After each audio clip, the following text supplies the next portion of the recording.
Astaghfirullah. Bismillahirrahmanirrahim. Assalamualaikum warahmatullahi wabarakatuh.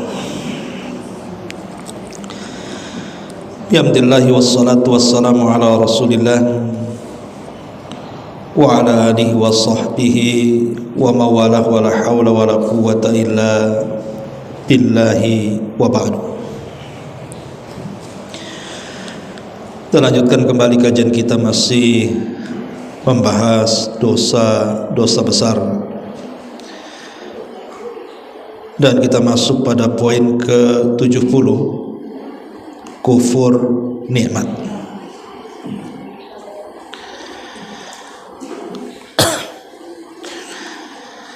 Ma'asyiral muslimat yang dimuliakan Allah Subhanahu wa taala, tentu yang dimaksud bab yang kita akan kaji di sini adalah orang yang tidak menghargai jasa manusia kepada kita sehingga terjatuh kepada kufur nikmat. Baik, kita baca dulu baru kita jabarkan sedikit. Al-Imam Adz-Dzahabi rahimahullahu ta'ala dalam bab ini membawakan beberapa dalil. Pertama, firman Allah Subhanahu wa ta'ala. Allah Subhanahu wa ta'ala berfirman, anishkurli wali walidaika, bersyukurlah kepadaku dan bersyukurlah kepada kedua orang tuamu. Kemudian Nabi SAW bersabda, la yashkurullaha man la yashkurun nasa, tidak akan bersyukur kepada Allah orang yang tidak bersyukur kepada manusia. Kemudian beliau katakan, sebagian ulama salaf mengatakan kufur nikmat termasuk di antara dosa-dosa besar, dan sebagai bentuk mensyukuri nikmatnya dapat dilakukan dengan balasan atau dengan memanjatkan doa kepada orang yang telah berjasa kepada kita.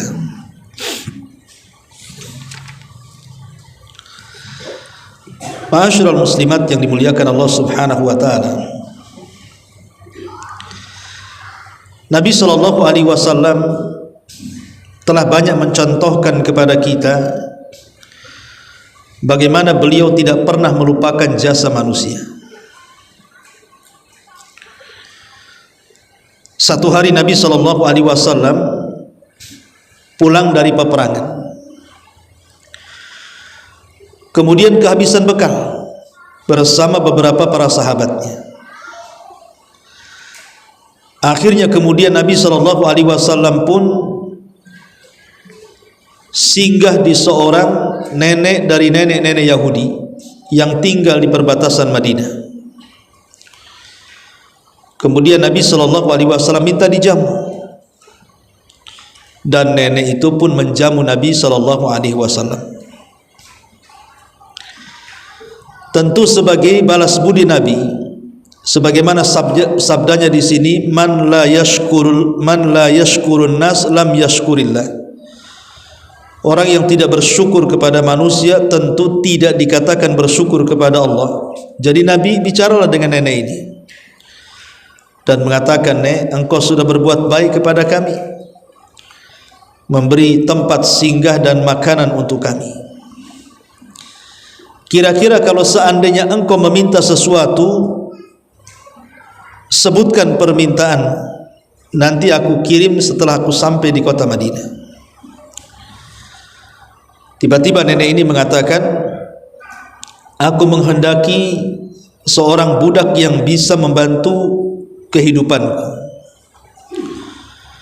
Kata Nabi SAW, ada lagi. Dia mengatakan, aku ingin kendaraan semacam unta agar aku tidak berjalan kaki. Kemudian kata Rasul, ada lagi nek, kata nenek ini, aku ingin seekor serigala supaya bisa menjaga kambing-kambingku. Kemudian Rasul mengatakan, ada lagi nek. Kemudian nenek ini menyebutkan ingin ini, ingin itu, macam-macam. Nabi heran, kenapa kemudian nenek ini meminta banyak sesuatu kepada Nabi SAW. Maka Rasul mengatakan, nek, lemahkah engkau untuk menjadi seorang nenek-nenek yang pernah ada di zaman Bani Israel? Karena nenek ini kan Yahudi, jadi diingatkan tentang seorang nenek di zaman Bani Israel. Sahabat yang melihat dan mendengar itu bertanya kepada Rasul, maksud anda wahai Rasul menyebutkan nenek Bani Israel itu maksudnya apa? Maka Nabi SAW mengatakan, dulu di zaman Nabi Musa, ketika Nabi Musa itu membawa Bani Israel dari Mesir ke Palestina, tersesat jalan. Kemudian orang-orang yang berakal dari murid-murid pilihan Musa mengingatkan bahwa kenapa kita sampai tersesat jalan? Karena kita lupa membawa jasad Nabi Yusuf. Karena Nabi Yusuf pernah berwasiat agar jasadnya dikubur di Palestina.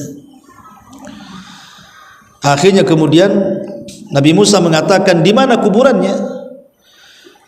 Maka dikatakan tidak ada yang tahu kuburannya kecuali seorang nenek dari nenek-nenek Bani Israel. Akhirnya kemudian didatangilah nenek tersebut. Kemudian Nabi Musa meminta ditunjukkan di mana kuburannya. Tapi nenek ini mengatakan, oh tidak bisa. Ada ongkos untuk aku tunjukkan di mana kuburnya. Kata Nabi Musa, apa ongkosnya? Maka nenek ini mengatakan, jadikan aku temanmu di sorga. Jadikan aku temanmu di sorga. Langsung terdiam Nabi Musa. Hanya menunjukkan di mana kuburan Nabi Yusuf. Hadiahnya agar nenek ini jadikan teman dia di sorga. Akhirnya Nabi Musa terdiam sampai turun Jibril dan memberitahu bahwa Allah Subhanahu wa taala sudah mengijabah permintaan nenek itu. Maka Musa pun mengatakan, baik, Allah sudah menghendaki itu dan engkau akan menjadi temanku di sorga. Sekarang tunjukkan di mana kuburannya. Akhirnya kemudian ditunjukkan kuburannya, kemudian digali, dan jasadnya Nabi Yusuf pun dibawa ke Palestina dan dikubur di sana. Jadi Nabi SAW mengingatkan kepada nenek itu, nek, kalau sudah nenek-nenek itu jangan banyak permintaan, minta sorga gitu maksudnya. Kok mintanya aneh-aneh kan itu ya. Tapi syahidnya di sini adalah Nabi tidak pernah melupakan kebaikan orang. Itulah yang dikatakan, siapa yang tidak bersyukur kepada manusia, maka dia tidak bersyukur kepada Allah Azza wa Jalla. Ini satu kisah. Kisah yang lain, ketika Nabi SAW selesai perang Hunain kalau tidak salah, kemudian dibagilah harta rampasan perang, dilebihkan orang-orang Ansor dibandingkan orang-orang Muhajirin dibandingkan orang-orang Ansor. Jadi penduduk Mekah itu dapat banyak harta rampasan perang, sementara penduduk Madinah itu tak banyak dapat, sehingga kemudian menimbulkan kecemburuan. Diutuslah pemimpin Khazraj namanya Sa'ad bin Ubadah menghadap Rasul. Dan Rasul tahu, langsung mengatakan setelah ada laporan dari Sa'ad bin Ubadah bahwa ada kekecewaan di raut muka orang-orang Ansor karena pembagian harta rampasan perang. Kenapa orang-orang Muhajirin, terutama yang baru-baru masuk Islam itu diberikan bagian banyak, sementara orang-orang Ansor yang sudah lama ikut Rasul dan berperang tidak dapat kecuali sedikit. Jadi ada yang mengganjal di hati-hati orang-orang Ansor ini. Maka Nabi SAW mengatakan kepada Sa'ad bin Ubadah, kalau begitu kumpulkan orang-orang Ansor, saya ingin berbicara dengan mereka. Maka dikumpulkanlah orang-orang Ansor, tidak ada orang Muhajir, orang Ansor semua. Maka Rasul mulai ceramah. Kata Nabi SAW, aku tahu yang ada di benak pikiran kalian. kalau seandainya kalian katakan kepadaku, hei Muhammad, dulu engkau terusir dari Mekah, kami orang-orang Ansar yang melindungimu, itu tidak salah, benar. Kalau kalian mengatakan kepadaku, hei Muhammad, dulu engkau miskin, kami yang memberikan kekayaan di kota Madinah, itu juga tidak salah, benar. Dulu engkau terusir, kami yang menampung engkau, ucapan itu juga tidak salah, benar. Tapi kata Nabi SAW, relakah kalian kalau seandainya orang-orang muhajirin itu mereka pulang ke Mekah membawa domba-domba dan juga unta-unta hasil rampasan perang, sementara kalian pulang membawa diriku, milih mana? Milih orang itu pulang bawa kambing, bawa unta dan bawa sapi, atau kalian milih membawa aku? Demi Allah, wahai orang-orang Ansar, seandainya mereka berjalan di jalan yang seandainya mereka berjalan di sebuah jalan dan kalian juga berjalan di sebuah jalan, tentu aku akan berjalan bersama kalian, kata Rasul. Kemudian Nabi SAW juga mengatakan, dulu kalian tersesat, sebab akulah kalian mendapatkan hidayah. Dulu kalian fakir, sebab akulah kalian menjadi kaya, dan begitu seterusnya. Kemudian orang-orang Ansar pun menangis. Kemudian mereka sadar dan bertobat kepada Allah Subhanahu wa taala. Lihat kata-kata Rasul di awal tadi. Nabi tidak pernah melupakan kebaikan orang-orang Ansar, kan? Sehingga dia mengatakan, kalau engkau mengatakan kepadaku, hei Muhammad, dulu kau terusir, kami yang nampung, itu tidak salah. Karena memang begitu. Rasul tidak pernah mengingkari kebaikan. Lah ini penting, karena orang yang mengingkari kebaikan orang itu dianggap kufur nikmat. Ini contoh dua kisah ini menunjukkan Nabi SAW mengajarkan kepada kita agar berbuat baik kepada orang yang telah berjasa kepada kita. Berkaitan dengan bab ini, ma'asyiral muslimat yang dimuliakan Allah Subhanahu wa taala, kita tahu bahwa syukur nikmat itu terutama kepada manusia itu terbagi menjadi tiga. Pertama, syukur kepada kedua orang tua. Dan ini yang paling tinggi setelah bersyukur kepada Allah.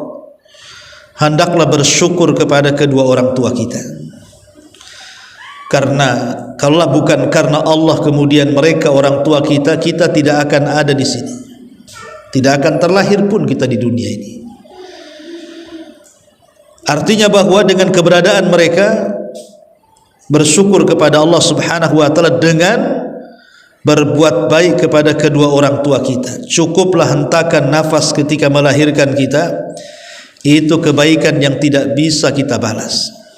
Makanya Allah mengatakan, wa wassaynal insana biwalidayhi hamalathu ummuhu wahnan ala wahnin wa fisaluhu fi amaini anishkurli wali walidayka ilayyal masir. Dan kami wasiatkan kepada manusia agar berbuat baik kepada kedua orang tuanya yang telah mengandungnya, kelemahan di atas kelemahan, kemudian menyapihnya selama 2 tahun. Hendaklah bersyukur akan nikmatku, kata Allah, dan bersyukurlah akan nikmat kedua orang tua kalian. Ini yang pertama. Yang kedua, syukrun nas, bersyukur secara umum kepada manusia. Itulah yang ditunjukkan hadis yang kita bahas di sini, la yashkurullaha man la yashkurun nas. Tidak akan dikatakan bersyukur kepada Allah kalau dia tidak pandai bersyukur kepada manusia. Ini yang kita akan jabarkan nanti agak panjang lebar. Kemudian yang ketiga, syukrul muallim, bersyukurlah kepada guru-guru kita, kepada orang-orang yang sudah mengajarkan ilmu kepada kita, kepada orang yang sudah membimbing kita sehingga kita tidak tersesat, sehingga kita mendapatkan pelajaran agama yang dengan itulah kita mendapatkan hidayah Allah Subhanahu wa taala.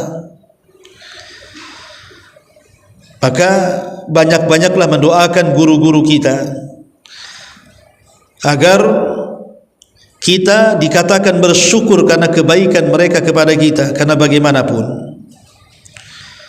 pengetahuan yang diberikan oleh guru-guru kita itu jauh lebih mulia dibandingkan kebaikan manusia biasa kepada kita. Boleh jadi ada teman ibu ngasih pinjaman uang untuk modal. Boleh jadi ada teman ibu bisa ngasih pinjaman untuk membeli kebutuhan-kebutuhan dalam rumah dan begitu seterusnya. Tetapi orang yang memberikan jasa, memberikan ilmu, memberikan petunjuk, menyampaikan petunjuk taufik Allah kepada kita, itu jauh lebih berharga.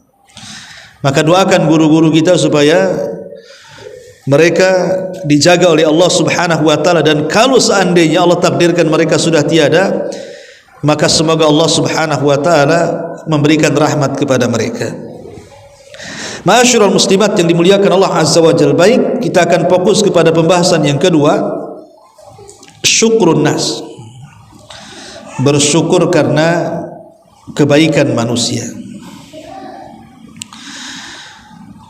Hadis-hadis tentang bersyukur kepada kebaikan manusia, kan syukur itu terbagi menjadi dua ya, syukur kepada Allah dan syukur kepada manusia. Adapun syukur kepada manusia terbagi tiga, tadi saya sudah katakan. Lah, nikmat yang Allah Subhanahu wa taala anugerahkan kepada kita itu ada dua jenis. Nikmat yang Allah anugerahkan kepada kita itu ada dua jenis. Jenis yang pertama tidak ada kaitan dengan manusia, sama sekali tidak ada kaitan dengan manusia. Memang itu kebaikan Allah kepada kita. Seperti Allah Subhanahu wa taala menciptakan kita, memberikan kesehatan kepada kita, oksigen yang kita hirup hari-hari ini yang tidak harus bayar gitu ya. Itu kan nikmat. Kita bisa memandang, kita bisa mendengar, kita bisa berpikir, kaki bisa melangkah, tangan bisa bergerak, hati bisa merasa dan begitu seterusnya. Itu sebuah nikmat, harus disyukuri dan tidak boleh dikufuri. Kemudian yang kedua, ada nikmat itu wasilahnya manusia. Jadi ada nikmat itu wasilahnya tetap dari Allah, cuman Allah menjadikan sebab kita mendapatkan nikmat itu lewat orang lain, lewat manusia. Lah, yang inilah yang kita akan bahas, bahwa kalau ada nikmat Allah yang kemudian sampai kepada kita lewat perantara manusia, maka kita harus bersyukur kepada manusia yang menghantarkan nikmat Allah itu kepada kita. Sebab kalau tidak, kita dianggap kufur nikmat, tidak menghargai jasa manusia.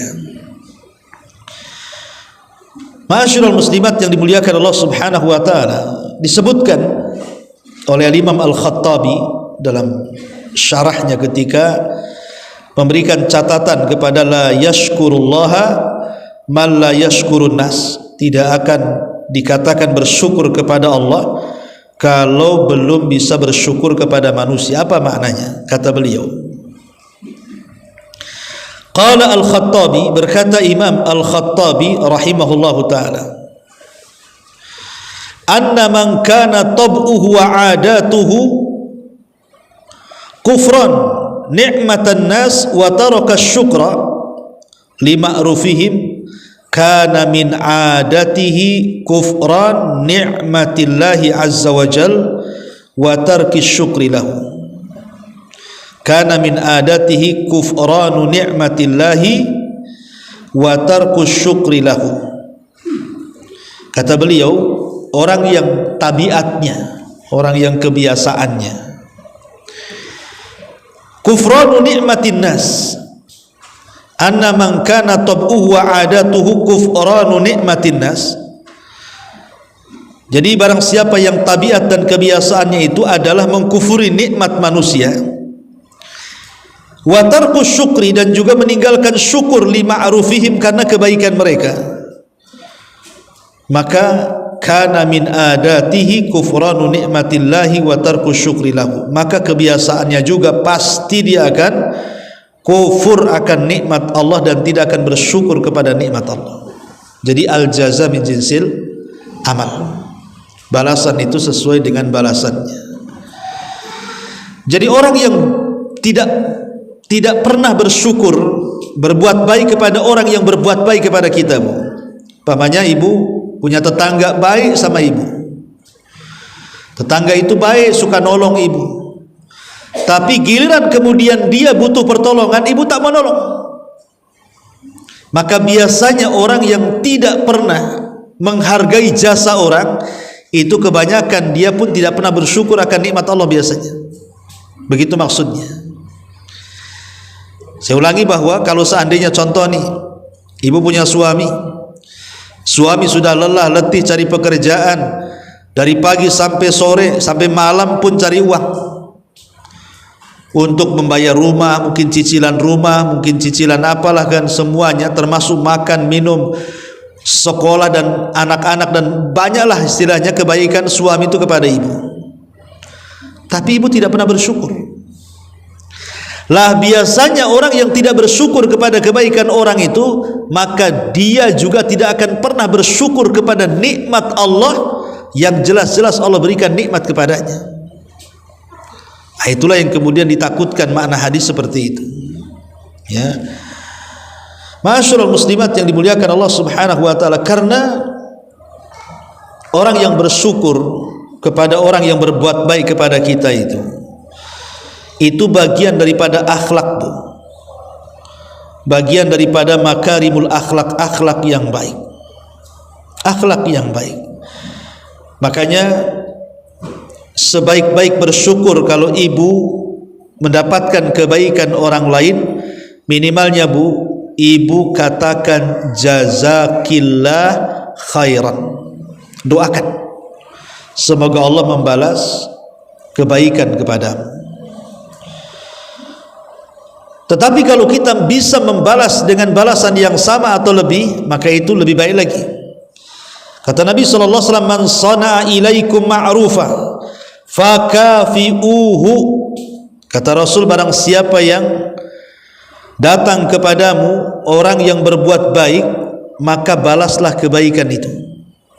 Fa illam tajidu ma tukafi'unahu fad'ulahu. Tapi kalau kita tidak bisa membalas karena besarnya kebaikan kita kebaikan dia kepada kita, maka doakan mereka. Doakan. Minimalnya ucapkan jazakumullah khairan atau jazakillahu khairan. Jangan diam saja, sudah tidak mau balas kebaikan orang, lisannya pula pelit. Wah, ini udah kuadrat pelitnya, Bu. Ya. Udah melampau orang kayak gini nih. Minimalnya kalau kita tidak bisa membalas kebaikan orang, umpamanya contoh nih, ibu di rumah sakit, kata dokter butuh darah, kalau tidak bisa mati. Akhirnya adalah tetangga yang mau donorkan darah itu kan. Akhirnya dengan takdir Allah ketolong pula. Itu kan membalas nyawa susah, Bu. Karena belum tentu tetangga yang nolong kita akan bernasib sama kan, butuh darah kita. Artinya ada orang-orang yang tidak bisa dibalas. Kalau memang tidak bisa dibalas, minimalnya kasih doa. Ya, ucapkan jazakillahu khairan, semoga Allah Subhanahu wa taala membalas jauh dengan apa yang telah kau berikan kepadaku. Terus doakan dia dan doakan terus kebaikan supaya kita mendapatkan hal yang sama, karena doa kebaikan kepada orang itu hakikatnya mendoakan kebaikan kepada diri sendiri. Ma'asyiral muslimat yang dimuliakan Allah Subhanahu wa taala. Kemudian juga yang harus dipahami tentang bersyukur kepada manusia ini, jangan sampai menolak kebaikan dari syukur. Maksudnya begini, Bu, ada hadis yang menakutkan khususnya bagi ibu-ibu kan. Hadis ini menakutkan karena berkaitan dengan bab yang kita kaji. Dari Abdullah bin Mas'ud radhiyallahu an, kata Nabi sallallahu alaihi wasallam, "Ya ma'syaran nisa tasaddaqna wa akthirnal istighfar." Wahai wanita-wanita dimanapun berada, perbanyak sedekah, perbanyak istighfar. Kata Nabi SAW, wahai wanita-wanita, perbanyak sedekah dan istighfar. Kenapa alasannya? Fa inni ra'aitukunna aktsara ahlin nar. Karena aku melihat kebanyakan kalian itu menjadi penduduk neraka. Faqalat imra'atun minhum, berkatalah salah seorang wanita dari mereka, wa ma lana aktsar ahli nar, kenapa kami para wanita wahai Rasul kok banyak di neraka? Ada apa dengan kami para wanita? Kata Nabi sallallahu alaihi wasallam, tukthirnal la'na wa takfurnal ashira, karena kalian terlampau banyak melaknat dan kufur kepada pasangannya, kufur kepada suaminya. Kemudian ditanyakan lagi, apa bentuk kufur kami kepada suami-suami kami? Maka Nabi SAW, kalau seandainya suamimu melakukan banyak kebaikan, tiba-tiba kemudian dia melakukan hal kesalahan, maka si istri akan mengatakan, engkau tidak pernah berbuat baik sedikit pun kepadaku. Ini kan bahaya, Bu. Karena ada tabiat-tabiat wanita-wanita, insyaallah mudah-mudahan di sini tidak kan gitu. Umpamanya nih contoh yang mudah saja. Suami ini sudah baik sama ibu, memberikan rumah, makanan, minuman, nafkah lah secara umum. Dia bekerja, lelah, letih, banyak masalah di luar pun ibu tak tahu. Mungkin gara-gara ibu mungkin safar dari mana gitu kan, minta dijemput di bandara. Kemudian pesawat sudah datang tuh, si istri nelpon suaminya, nggak diangkat-angkat. Harusnya dijemput jam 10, datang pula setengah 11, lewatlah setengah jam tuh. Wah, marah-marah ibu. Kok tidak punya perasaan ya, aku di sini lelah, capek, ini itu. Wah, akhirnya pulang tak mau ngomong, tak mau ngomong sama sekali. Itu, dan mengingkari kebaikan hanya gara-gara kasus seperti itu kan, kesalahannya hanya mungkin telat, entah mungkin macet di jalan, nggak tahu kan, Bu, ya. Tapi ada kemudian langsung diponis gitu, ini suami nggak tahu diri, aku capek di sini, itu seolah-olah apa? Yang setengah jam itu, Bu, menghapuskan kebaikan suami yang 10 tahun. Kan ada tuh yang kayak gitu kan itu ya. Ini contoh kecil saja, atau mungkin gara-gara SMS atau gara-gara apa lah kan itu.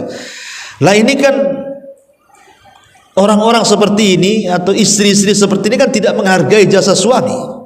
Itulah yang kata Nabi SAW, mereka terlampau banyak melaknat suaminya, mencaci maki suaminya, dan kufur akan kebaikan suaminya. Lah ini masuk pada hadis Nabi SAW, ma la yashkurullaha man la yashkurun nas. Tidak akan bersyukur kepada Allah orang yang tidak bersyukur kepada manusia, apalagi orang terdekat kita, suami, istri, orang tua, dan begitu seterusnya.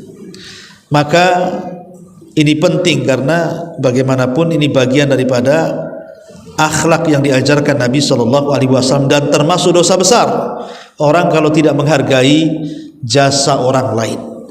Wallahu alam. Ini secara singkat kajian di pagi hari ini tentang kufur nikmat. Taib, sebelum saya tutup, ya, kita buka tanya jawab. Ya.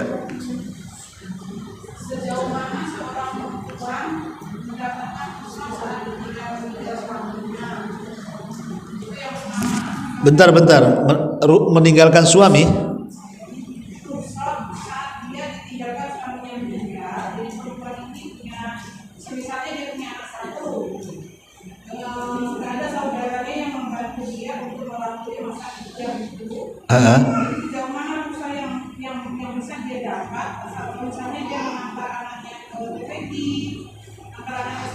Oke.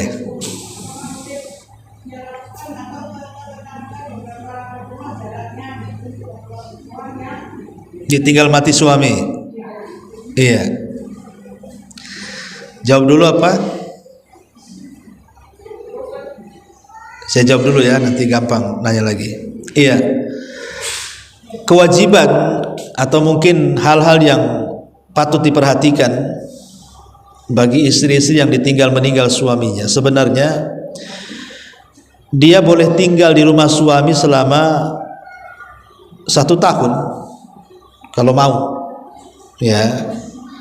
Kalau mau boleh. Tapi kalau tidak mau, dia ingin pulang ke rumahnya, tidak ada masalah. Kemudian kalau seandainya ingin melakukan pepergian selama bukan jarak safar, ya tidak ada masalah keluar dari rumah. Umpamanya ibu ke pasar ngantar anak, atau masih ibu tinggal di Batam, masih wilayah Batam lah, Batu Haji, Bengkong, Batu Besar, itu kan belum wilayah safar, Bu. Maka boleh kita antar-antar, kecuali kalau ibu sudah ke Tanjung Pinang, ya kan? Kalau sudah ke Tanjung Uban, ke Balai Karimun, ke Anambas, ke Natuna, yang jauh-jauh, yang memang sudah jaraknya jarak safar, maka tidak boleh kecuali pakai mahram, ya Bu ya. Jadi ibu masih boleh tinggal di rumah suami, kalau mau ya pulang ke rumah sendiri, ke rumah orang tua. Kemudian lalui masa idahnya, ya. Habis masa idahnya selesai, ya cepat kawin lagi lah, biar aman kemana-mana, ya. Wallahu a'lam. Ya, yang kedua,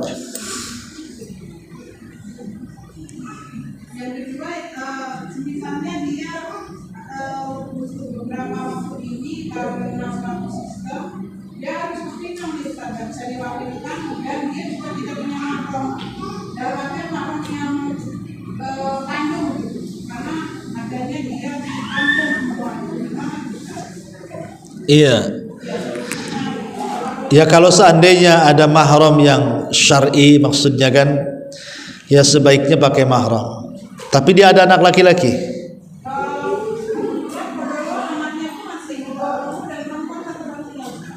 Oh gitu. Ya alhamdulillah, wallahu alam. Kalau memang sama sekali darurat, tidak ada mahram, memang kan kita cerita darurat kan, dan pengen safar, maka masuk pada kaidah fikih ad-daruratu tubihul mahdurat, bahwa sesuatu yang dilarang itu menjadi boleh dalam posisi darurat, kalau memang sama sekali nggak ada mahram, ya. Ya, tapi kalau bisa cari teman yang bisa mengantarkan, dan bisa teman ini memberikan keamanan kepada dia. Jadi jangan safar sendiri, anggaplah nggak ada mahram gitu. Ya cari teman yang punya mahram, ya kan. Umpamanya ada kawan ibu yang sama-sama ke Pinang, dia sama suaminya, ikutlah. Berarti kan ibu ada keamanan di situ. Itu maksudnya. Kalau memang sama sekali tidak ada mahram kan, sementara ibu harus ke Tanjung Pinang dan mendesak sekali tidak mau tidak kan. Nah itu ya seperti itu caranya. Sama dengan ketika bicara soal haji dan umroh. Itu kan menjadi silang pendapat. Apakah orang haji dan umroh itu boleh tanpa mahram bagi yang pertama, ya, bukan yang kedua atau ketiga, ya. Kalau kedua, ketiga, umrohnya sudah 2 kali, itu ya pakai mahram. Maksudnya yang pertama kali umroh. Itu kan menjadi polemik para ulama, ya kan.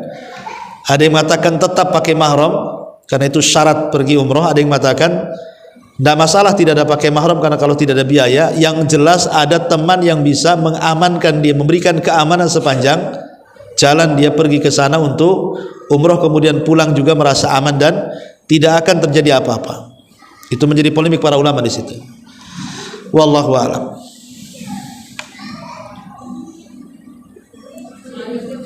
Ya.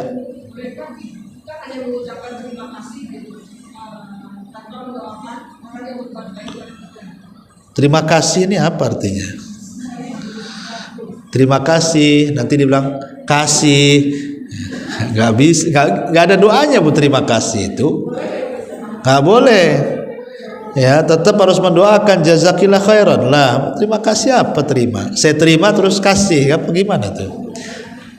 Jadi nggak bisa, itu bukan doa. Yang diajarkan Nabi SAW itu ucapan jazakumullah khairan. Kalau perempuan ya jazakillah khairan, karena itu ada hadisnya masalah ini. Kata Nabi SAW dalam sebuah hadis, gimana hadisnya itu?